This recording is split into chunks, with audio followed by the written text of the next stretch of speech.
बच्चों एक बार फिर से स्वागत है आपका फ्री स्टडी की इस नई वीडियो में, जहां हम बात करेंगे बीए प्रोग्राम 5th सेमेस्टर के ऊपर। इसमें हम बात करेंगे सेक वाले सब्जेक्ट में यूनिट नंबर सेकंड का। ठीक है, यूनिट नंबर सेकंड के ऊपर ही वीडियो है और यूनिट सेकंड पर ये पार्ट 1 है। तो देर ना करते हुए स्टार्ट कर लेते हैं। बाकी इससे पहले हमने यूनिट 1 पर पूरी वीडियोज़ बना रखी है, 3 पार्ट में है जो कि, तो आप वो भी जा करके देख लेना। अगर आप न्यू स्टूडेंट नहीं हो तब तो आपको पता ही होगा कि यूनिट 1 में हमने क्या क्या चीज़ें पढ़ रखी थी। ठीक है, बाकी आप न्यू स्टूडेंट हो अगर, तो आप हमारी जा करके प्रीवियस वीडियोज़ है वो आप जा करके देख सकते हो। अब देखो, इसमें जो चैप्टर है यूनिट सेकंड, इसमें आपको पढ़ना क्या है? इसमें आपको पढ़ना है आपराधिक न्याय प्रशासन के बारे में। आपराधिक का मतलब क्या होता है? अपराध से रिलेटेड, यानी कि जो गुनाह वगैरह जितने भी करते हैं, ठीक है, अपराध से रिलेटेड जो उनके लिए न्याय यानी कि उनके लिए जो भी सिफारिशें लिखी गई है वो सब क्या क्या है, उनसे रिलेटेड कानूनों को हम यहाँ पर समझेंगे। समझ आगे क्या पढ़ने वाले हैं? अपराध से रिलेटेड जो न्याय उनके द्वारा सिफारिश की जाती है, जो न्याय की सिफारिशें होती है, उससे रिलेटेड जो कानून बनाए गए हैं उसके ऊपर हम बात करेंगे। देखो, आपराधिक जो अपराध होते हैं, ठीक है, इनके कई प्रकार होते हैं। एक होता है संज्ञेय और एक होता है गैर संज्ञेय। संज्ञेय और गैर संज्ञेय क्या होते हैं?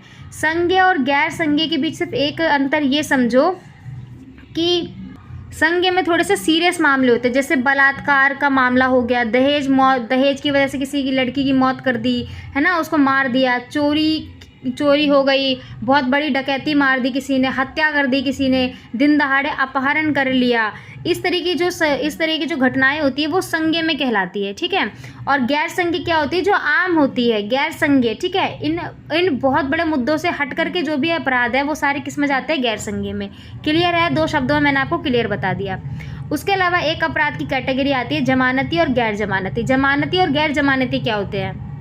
जमानती का मतलब ही होता है जमानत। ठीक है, यानी कि इसमें अपराधी को जमानत मिल सकती है और गैर अपराधी को जमानत नहीं मिल सकती। मतलब गैर अपराधी का ये मतलब होता है, यानी कि उसने पक्का कोई बहुत बड़ा कांड किया होगा, बहुत बड़ा अपराध किया होगा, बहुत गंभीर उस टाइप के अपराध होंगे। ठीक है, तीसरा है, एक है शमनीय और दूसरा है एक अशमनीय। एक होता है शमनीय और एक होता है अशमनीय अपराध। शमनीय और अशमनीय अपराध क्या होता है? तो शमनीय अपराध होता है पीड़ित और अपराधी द्वारा जो समझौता किया जाता है। एग्जाम्पल के लिए, यहाँ पे कोई भी केस है, किसी मान लो दहेज की वजह से किसी लड़की की एक मौत मार दी, ठीक है, किसी लड़की को मार दिया, तो वहाँ पे जो भी पीड़ित है, पीड़ित कौन हुआ? यहाँ पे लड़की के मायके वाले। ठीक है, तो वहाँ पर जो पीड़ित है उन्होंने समझौता कर लिया अपराधी से, यानी अपराधी और पीड़ितों के बीच अगर समझौता कर लिया जाए तो वो है शमनीय, और समझौता ना हो तो वो हो जाएगा अशमनीय। क्लियर है? अभी हम इसको 1 बाय 1 देखेंगे भी। देखो, संज्ञेय और गैर संज्ञेय क्या होते हैं? पुलिस, किसकी बात हो रही है यहाँ पे? पुलिस की बात हो रही है। पुलिस बिना वारंटी के अपराधी को गिरफ्तार कर सकता है। उदाहरण देखो, यहाँ पे अपहरण हो गया, बलात्कार हो गया, दहेज हो गया, ठीक है, दहेज के कारण मौत हो गई, चोरी डकैती, ये सब। गैर संज्ञेय क्या होते हैं कि गंभीर नहीं होते हैं, इनको अदालत अपनी स्वीकृति से कार्रवाई कर भी सकती है और टाल भी सकती है। ये होता है जैसे धोखाधड़ी हो गया, प्रॉपर्टी के पीछे जितने लड़ाई झगड़े होते हैं वो, जालसाजी हो गया, ये सब।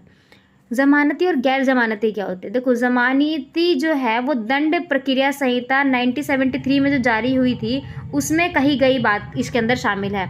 उसके अलावा व्यक्तिगत अधिकार के रूप में जो जमानत यहाँ पर वो हो सकती है, पर इसके लिए कुछ शर्तें हैं जो माननी ज़रूरी है, तभी उसको ज़मानत की जाएगी। गैर जमानती क्या होती है कि ये गंभीर अपराध इसके अंदर होते हैं। मैंने बताया ना, जमानत का मतलब क्या है? जिसमें हम जमानत ले सके।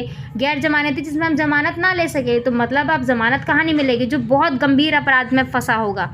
गिरफ्तारी के 24 घंटे के अंदर मजिस्ट्रेट यानी कि न्यायाधीश के पास उनको जाना पड़ता है। किसको? अपराधी को। शमनीय और अशमनीय क्या होते हैं? पीड़ित व अधिकारी के द्वारा जो समझौते किए जाते हैं वो शमनीय कैटेगरी में जाते हैं।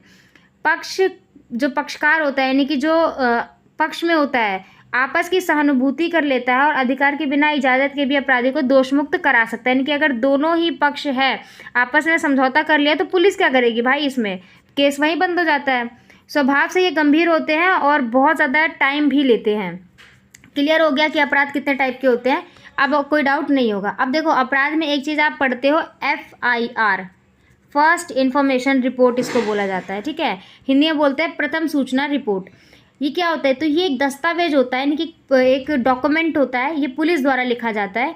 कब लिखा जाता है? केवल अपराध जब संज्ञेय हो, संज्ञेय मतलब जो गंभीर हो, हत्या कर दी, अपहरण हो गया, ये सब जब संज्ञेय अपराध हो तभी एफआईआर होती है। यानी कि किसी भी मुद्दे पे भाई मेरे घर में वो बगल वाले ने 500 रुपये चुरा लिए तो हम जा करके एफआईआर लिखवा लेंगे, ऐसा नहीं होता है। ठीक है, तो ऐसा कुछ भी नहीं कि आप किसी भी मामले में, फिर किसी दोस्त ने उससे झगड़ा कर लिया और गलती से उसके हाथों में लग गया तो जा करके एफआईआर लिखवा देगा, नहीं, ऐसा नहीं है। एफआईआर तभी लिखा जाएगा जब बहुत ही गंभीर मामला हो, बहुत ही गंभीर केसेस हो तब। और याद रखना, शिकायत और एफआईआर के बीच में अंतर होता है कुछ, जो कि हम नहीं समझते हैं, ये भी हम देखेंगे। एफआईआर कौन लिखवा सकता है, कौन दर्ज करवा सकता है? तो देखो, पीड़ित गवाह या कोई भी अन्य व्यक्ति एफआईआर दर्ज करवा सकता है। पीड़ित अधिकारी भी अधिकारी पर एफआईआर करवा सकता है। ठीक है, एफआईआर दर्ज करवाया कैसे जाता है ये देखो। पीड़ित गवाह या कुछ अन्य द्वारा अपराध लिखित या मौखिक रूप से दर्ज करवाई जाती है। जो पीड़ित है वो पुलिस स्टेशन में जाएगा, वो लिख करके चाहे बोल करके अपनी जो भी शिकायत है उसको दर्ज करवाएगा। पुलिस क्या करेगी? उसको लिपिबद्ध करेगी, क्योंकि डॉक्यूमेंटेशन होता है उसके ऊपर लिखता है वो, तो उसको लिपिबद्ध करेगी। जो जो वो कहेगा सेम एज इट इज़ वो लिखेगा एक शीट पर। शिकायतकर्ता को सुनाई या पढ़ाई जाती है और फिर उसके हस्ताक्षर भी होते हैं, यानी कि जो एफआईआर लिखवाने आया है अंत में उसके सिग्नेचर भी होते हैं नीचे एक पेपर के नीचे। ठीक है, अभी मैं आपको भी दिखाऊंगी कैसे होता है। स्पष्ट रिकॉर्ड रखने के लिए रिपोर्ट को स्टेशन हाउस रजिस्टर में दर्ज किया जाता है और पंजीकृत, फिर एक कॉपी जो होती है वो शिकायतकर्ता को भी दी जाती है, यानी कि जो शिकायत करवाने आया, जो लिखवा रहा है, उसको भी एक कॉपी उसकी दी जाती है। देखो, इसके अधिकार क्षेत्र कहाँ कहाँ तक है। अपराध क्षेत्र में ही शिकायत को इस क्षेत्र में पुलिस स्टेशन में दर्ज करवाया जाता है, यानी कि जो उसके एरिया के अंदर जितना एक पुलिस स्टेशन के अंदर में कंट्रोल में जितना एरिया आता है उसके अंदर में जितने भी लोगों की शिकायतें होती है वो कहाँ दर्ज होती है? उसी एरिया के पुलिस स्टेशन में। अपराध संज्ञेय हो तो एफआईआर दर्ज होगी, मैंने अभी बताया। एफआईआर की विषय वस्तु बहुत ज़्यादा ज़रूरी होती है। शिकायतकर्ता और आरोपी का उसके अंदर पता होना चाहिए, फ़ोन नंबर होना चाहिए, अपराध किस दिन हुआ उसकी तारीख होनी चाहिए, समय होना चाहिए, स्थान होना चाहिए, स्थिति का विवरण होना चाहिए, कैसी कैसी क्या क्या कंडीशन थी, गवाह कितने हैं वो भी उसके अंदर शामिल होने चाहिए। किसके अंदर? एफआईआर के अंदर। क्या क्या उसके अंदर लिखा जाता है ये देखो। विधि पूर्ण हो, अपराध की जितनी भी महत्वपूर्ण जानकारी है वो सही से और पूरी लिखी होनी चाहिए।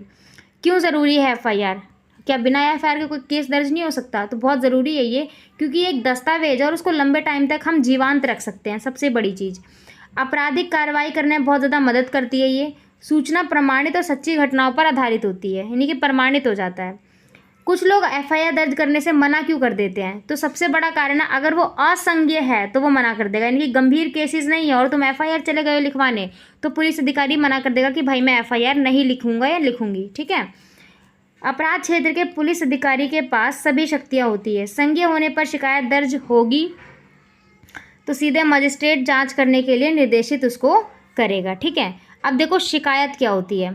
अभी तक तो हमने एफआईआर देखा, अब हम देखेंगे शिकायत।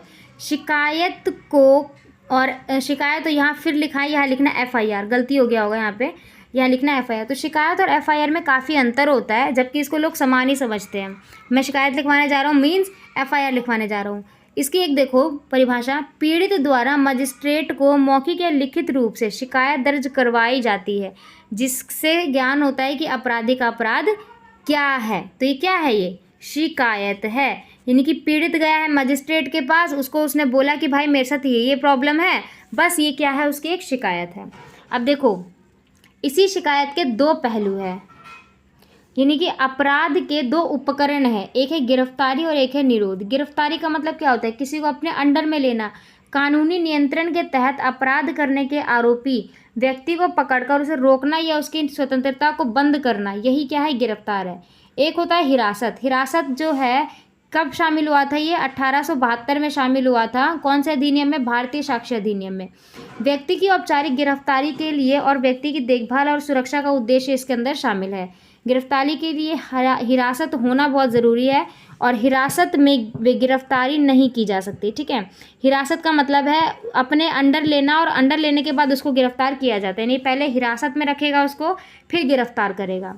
कौन कर सकता है ये गिरफ्तारी? ये देखो, गिरफ्तार व्यक्ति को आगे का पालन करने के लिए स्वतंत्रता उसके नियंत्रण में रखता है। कौन? गिरफ्तारी कौन है और गिरफ्तार कौन है? गिरफ्तार कौन है? जो अपराधी है। गिरफ्तारी कौन है? जो उसको पकड़ रहा है, यानी पुलिस हो गया। ठीक है, याद रखना। आपराधिक प्रक्रिया संहिता के अनुसार पुलिस मजिस्ट्रेट या किसी निजी व्यक्ति द्वारा गिरफ्तारी की जा सकती है। निजी व्यक्ति द्वारा भी गिरफ्तारी हो सकती है, मजिस्ट्रेट द्वारा भी गिरफ्तारी की जा सकती है। ठीक है, प्रक्रिया क्या है इसकी? गिरफ्तारी के लिए वास्तव में उसे व्यक्ति को उसके शरीर को छूना या जब्त करना, हिरासत में और हिरासत में ले लिया मतलब गिरफ्तार कर लिया। जबरन गिरफ्तारी की मंजूरी भी यहाँ पर है, पर गंभीर केसेस में, अगर उसको ज़्यादा शंका है उस व्यक्ति पर तो।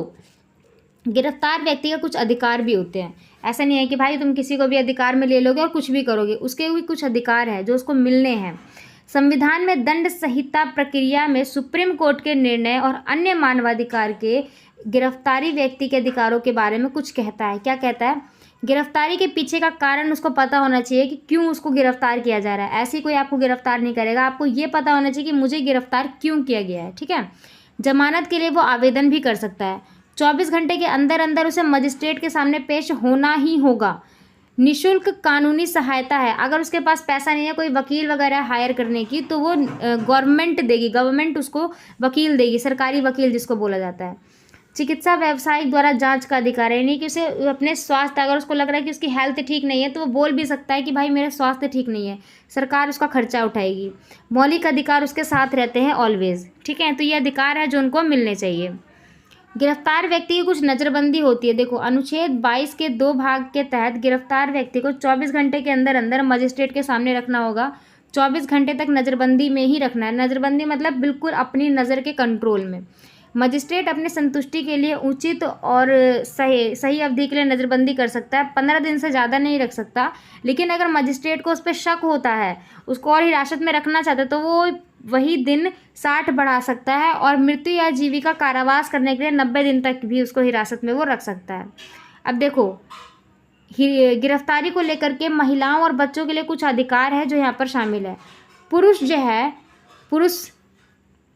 जो है अधिकारी महिला को छू नहीं सकता। सूर्यास्त और सूर्योदय के बीच में एक महिला की गिरफ्तारी नहीं की जा सकती, इससे उनको बचना होगा। उचित होने पर ही महिला गिरफ्तार हो, अन्यथा नहीं, ऐसा पॉसिबल नहीं है। यानी सूर्यास्त के उदय और सूर्योदय के अस्त के बाद आप पुलिस लेडी को गिरफ्तार नहीं कर सकते। ठीक है, गुम महिला की महिला पुरुष अधिकारी द्वारा ही गिरफ्तारी की जा सकती है। अगर कोई महिला अपराधी है तो उसको महिला पुरुष ही है जो उसको छू सकेगी, पूछताछ भी वही कर सकती है। गिरफ्तार महिला के शरीर की जांच केवल महिला चिकित्सा अधिकारी ही करेगी। मुफ्त कानूनी सहायता उनको प्रदान होती है। गर्भवती महिला की गिरफ्तारी नहीं की जा सकती। 18 वर्ष से उससे कम के विशेष में कोई अगर महिला गिरफ्तार होती है तो तुरंत उसके माता पिता को सूचित किया जाता है। ठीक है, अब जो है हम बात करेंगे जमानत वाले टॉपिक पर। ये लास्ट टॉपिक है आपका, जमानत वाले टॉपिक पे हम बात करेंगे। देखो, जमानत कब की जा सकती है कि किसी भी अपराधी की कभी भी हम जमानत करवा सकते हैं, तो ऐसा पॉसिबल नहीं है, ऐसा नहीं होता है। देखो, जमानत किसी भी गिरफ्तार व्यक्ति को हिरासत में लेकर मुकदमे तक की अंतिम रिहाई जो होती है उसी को जमानत कहते हैं।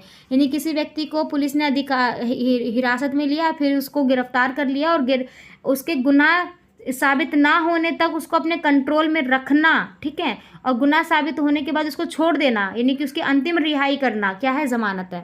जमानत के प्रकार होते हैं, एक होता है नियमित जमानत, एक होता है अंतरिम जमानत, एक होता है प्रतिरोध जमानत। ठीक है, कुछ शर्तें होती है जमानत के पीछे जो आपको मानने बहुत ज़रूरी है। मजिस्ट्रेट द्वारा शर्तों के तहत जमानत दी जानी चाहिए। मजिस्ट्रेट ही बताएगा कि इनकी जमानत होगी कि नहीं होगी। ठीक है, कुछ स्थितियाँ होती है विशेष, जमानत रद्द भी हो सकती है। गिरफ्तार व्यक्ति को जमानत मिलने पर व्यक्ति को वापस हिरासत में भी लिया जा सकता है। अगर शक आया उस पर दोबारा, तो वो दोबारा जो है पुलिस के कंट्रोल में हिरासत में लिया जा सकता है। तो ये जमानत वाला टॉपिक है। हमने 3 से 4 टॉपिक अच्छे से क्लियर कर लिए हैं। ठीक है, अब पार्ट 2 जा करके देखो। पार्ट 2 में जो है हम इसके आगे का टॉपिक क्लियर करेंगे, फिर वहाँ पे भी हम अपना यूनिट 2 जो है वो ख़त्म करेंगे। फिलहाल इस वीडियो में इतना ही। अगर आप पहली बार देख रहे हो तो प्लीज़ सब्सक्राइब ज़रूर कर लेना, ताकि मिलने वाली सभी अपडेट आप तक पहुँचे। और आपने अभी तक हमारा अगर टेलीग्राम ग्रुप ज्वाइन नहीं किया है तो प्लीज़ वो जा करके आप ज्वाइन कर सकते हो, लिंक आपको डिस्क्रिप्शन में मिल जाएगा। अदरवाइज़ आप जा करके सर्च करना फ्री स्टडी DM23। जैसे यहाँ पे सर्च करोगे आपको हमारे चैनल का यूज़र नेम मिल जाएगा, जहाँ से आप इसको ज्वाइन कर सकते हो। बाकी thanks to being and thanks for watching.